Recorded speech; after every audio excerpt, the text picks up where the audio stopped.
English నేర్చుకోవడం అనర్గళంగా మాట్లాడడం మీ కల వెంటనే కాల్ చేసి క్లాసెస్కి రిజిస్టర్ అవ్వండి. అమెరికా వర్సెస్ ఇండియా సుంకాల వార్ ముదిరిపోతూనే ఉంది. మరోవైపు డొనాల్డ్ ట్రంప్ తీసుకుంటున్నటువంటి వీసా పాలసీ రిలాక్సేషన్స్ లేదా కొత్త విధానాలు ఆసక్తికరంగా మారిపోతున్నాయి.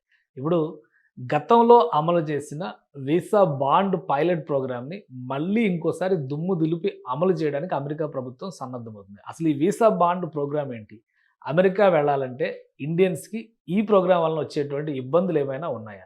అసలు ఈ ప్రోగ్రామ్ ఎవరిని ఉద్దేశించి చేస్తున్నారు? దీన్ని విశ్లేషించే ప్రయత్నం చేద్దాం. మనతో పాటు అమెరికా నుంచి లైవ్‌లో జాయిన్ అవుతున్నారు లాల్ రీసెర్చర్ సాయి శ్రీనివాస్ రెడ్డి గారు. సాయి శ్రీనివాస్ గారు నమస్తే. నమస్తే సార్. సాయి శ్రీనివాస్ గారు, ఈ కొత్త ప్రోగ్రామా? ఇది పాత ప్రోగ్రామా అని చర్చ ఒకటి నడుస్తుంది. Bond programme, visa bond pilot అవును సార్. ప్రాజెక్ట్ అని ఆల్రెడీ ఇంత ముందర చేశారు, ఆపేశారు. ఎప్పుడో 4, 5 ఏళ్ళకి, అంటే అప్పుడు కూడా ట్రంప్ ఉన్న టైంలోనే జరిగింది. ఏంటి అసలు ఈ ప్రోగ్రామ్ కాన్సెప్ట్ ఏంటి? ఎవరిని ఉద్దేశించి మళ్ళీ అమలు చేయాలనుకుంటున్నారు? సో, యూజువల్‌గా ఈ బాండ్ ప్రోగ్రామ్ అనేది ఈరోజు కొత్త ప్రోగ్రామ్ కాదు సార్. మీరు చెప్పినట్టు ఇది ఆల్రెడీ 2020లో ఇంప్లిమెంట్ అయింది. అంటే ఆ రోజు 200-300 అప్లికెంట్స్‌కి ఇలా వీసా బాండ్ అనేది ఇవ్వడం జరిగింది సార్. అట్లనే ఇది already immigration and nationality act చట్టం ప్రకారం ఆల్రెడీ ఈ వీసా బాండ్ రిక్వైర్మెంట్ అనేది ఉంది. అంటే ఎవరికైనా గాని వాళ్ళ మీద డౌట్ ఉంటే వాళ్ళు తిరిగి రారు, తిరిగి పోరు, ఇక్కడే ఉండిపోతారు అమెరికాలో ఉన్నారు అనుకుంటే మాత్రము వాళ్ళకప్పుడు బాండ్ పెట్టి మీరు లోపలికి రండి అనేది చెప్పడానికి అది ఎప్పటినుండో ఉంది. ఈరోజు కొత్తేం కాదు. కానీ ఇతను ఏం చేస్తున్నారంటే ట్రంప్ అడ్మినిస్ట్రేషన్ వచ్చిన తర్వాత అంటే కొంచెం కఠినంగా ఈ వీసా పాలిసీస్ తీసుకొని రావాలని మళ్ళీ ఇది ఇంప్లిమెంట్ చేయడానికి ట్రై చేస్తున్నారు సార్ అంతే. అంటే గతంలో చేసినప్పుడు ఏ కంట్రీస్‌కి పైన ఇంప్లిమెంట్ చేశారు? అందులో వచ్చే ఇబ్బందులేంటి? సో, యూజువల్‌గా లాస్ట్ టైము అంటే చాలా తక్కువ కంట్రీస్ సార్. అంటే ఇప్పుడు ఈ జాంబియా, మలావి, లిబియా ఈ కొన్ని దేశాలు ఉంటాయి కదా సార్. కొంచెం సివిల్ వార్ నడిచేది. లేకపోతే అక్కడ ఈ పాస్‌పోర్ట్ ఇష్యూ చేసేటప్పుడు సరిగ్గమైన సెక్యూరిటీ డీటెయిల్స్ తీసుకోకుండా ఇష్యూ చేయడము. లేకపోతే హై ఓవర్ స్టేస్ ఉంటాయి కదా సార్. ఇక్కడికి ఈ దేశాలకొచ్చేసి కంప్లీట్‌గా చానా రోజులు ఉంటారు అనుకున్న వాళ్ళ డౌట్ పడిన వాళ్ళందరికీ ఇష్యూ చేయడం జరిగింది సార్. అంటే ఆ రోజు ఏందంటే ట్రంప్ అడ్మినిస్ట్రేషన్‌లో ఇది ఇంప్లిమెంట్ చేయాలి అనుకోవడం స్టార్ట్ చేశారు. ఇది బైడెన్ అడ్మినిస్ట్రేషన్‌లో ఇంప్లిమెంటేషన్ జరిగింది సార్. ఓకే. బైడెన్ అడ్మినిస్ట్రేషన్ వస్తేనే ఆ రోజు కోవిడ్ అనేది స్టార్ట్ అయిపోయింది అప్పటికే. హ్మ్. కోవిడ్ అనేది స్టార్ట్ అయిన తర్వాత అంటే అప్పటికి కొంచెం ఇంత ఇంటర్నెట్ కానీ, ఇంత టెక్నాలజీ అని సరిగ్గా లేకపోవడం వల్ల ఈ domestic department of homeland security కానీ, యూఎస్‌సీఎస్ కానీ కొంచెం మంచి కోఆర్డినేషన్ ఉండేది కాదు. సో, ఈ బాండ్ రిక్వైర్మెంట్ అనేది ఎవరికివ్వాలి? ఎలా ఇవ్వాలి? ఒకవేళ ఇచ్చిన తర్వాత రీఫండ్ అనేది ఎలా ఇవ్వాలి?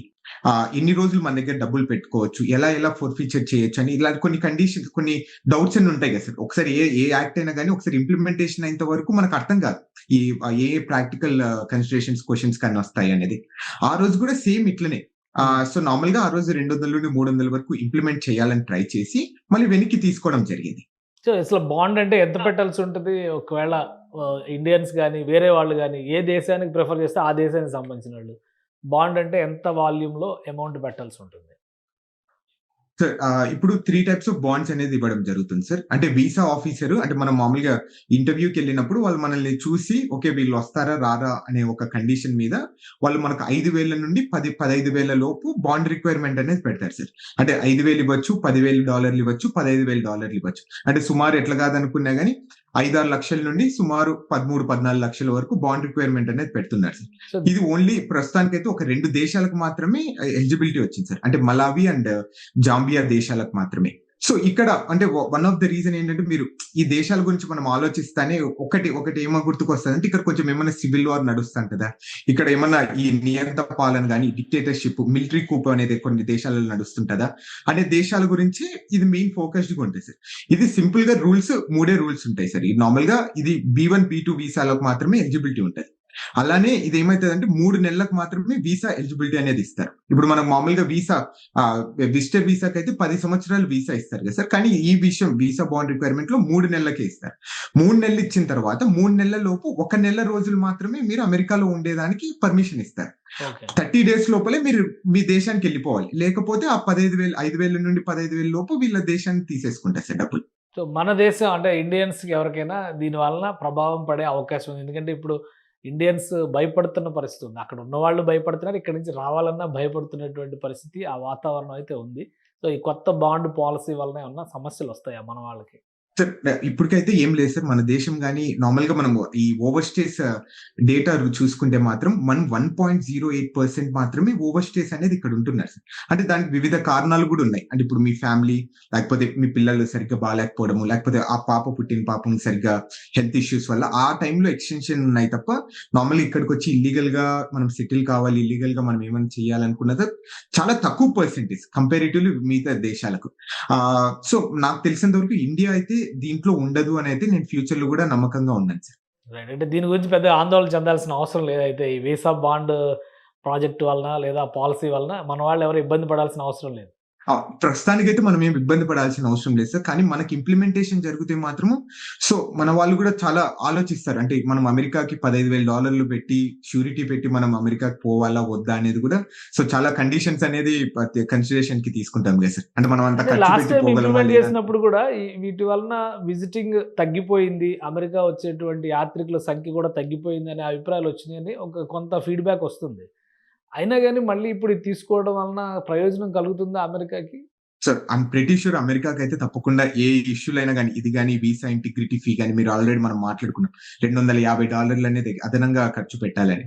సో ఏదైనా గానీ ఇది లాస్ట్‌కి అమెరికాకి అనేది బెనిఫిట్ ఉంటది సార్. ఎందుకంటే మనీ అనేది ఇన్‌ఫ్లో వస్తుంటది కదా సార్ ఈ దేశానికి. ఓకే.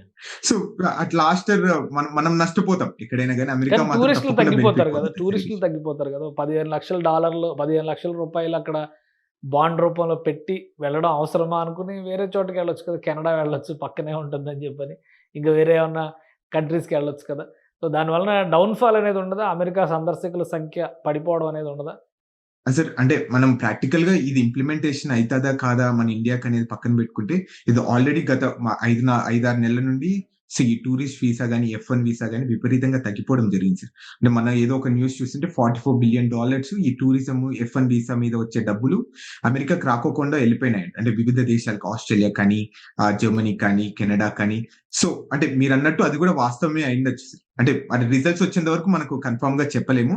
కానీ ఇది మాత్రం ప్రస్తుతానికి రెండు దేశాలకే అప్లికబుల్ కాబట్టి మనం ఇప్పుడు సో అంటే ప్రస్తుతానికి అమలు ఇండియా అమలు పెద్ద చేయడం ఆలోచించం. పక్కా అయిపోయిందా? అంటే డేట్ ఫిక్స్ అయిపోయిందా అమలు చేయడానికి? ఆగస్ట్ 20 నుండి ఇది ఇంప్లిమెంటేషన్ జరుగుతుంది sir. Right. Right. Thank you Srinivas Reddy గారు. మీ అభిప్రాయాలు తెలియజేసినందుకు. ఇది అమెరికా ప్రభుత్వం తీసుకున్నటువంటి ఒక కొత్త నిర్ణయం. పైలట్ ప్రాజెక్ట్ అని గతంలో చెప్పారు. ఇప్పుడు అదే నిర్ణయాన్ని మళ్ళీ అమలు చేస్తూ వీసా బాండ్ పాలసీని అమల్లోకి తీసుకొస్తున్నారు డొనాల్డ్ ట్రంప్. ఈ విధానం ప్రకారం ఏంటంటే అమెరికా సందర్శనకు వెళ్ళేవాళ్ళు B1, B2 వీసాలు పొందాలనుకునేవాళ్ళు ముందుగానే షూరిటీ డిపాజిట్ పెట్టాల్సి ఉంటుంది. కాబట్టి ప్రస్తుతానికి 2 దేశాలని ఈ లిస్ట్‌లో పెట్టారు. మిగతా ఏ దేశాలు చేరతాయి, అమెరికా సందర్శకుల సంఖ్యపైన ఇది ఎలాంటి ప్రభావం చూపిస్తుందనేది ఆగస్టు 20 నుంచి ఇంప్లిమెంటేషన్ అవుతుంది కాబట్టి, ఆ తర్వాత సమీక్ష చేయాల్సిన అవసరం ఉంటుందని చెప్పని భూమిరెడ్డి సాయి శ్రీనివాస్ రెడ్డి గారు చెప్తున్నారు. ఇది special discussion. Keep watching. Suman టీవీలో మీ పర్సనల్ అండ్ బిజినెస్ ప్రమోషన్స్ కోసం కింది నెంబర్కి కాంటాక్ట్ చేయండి.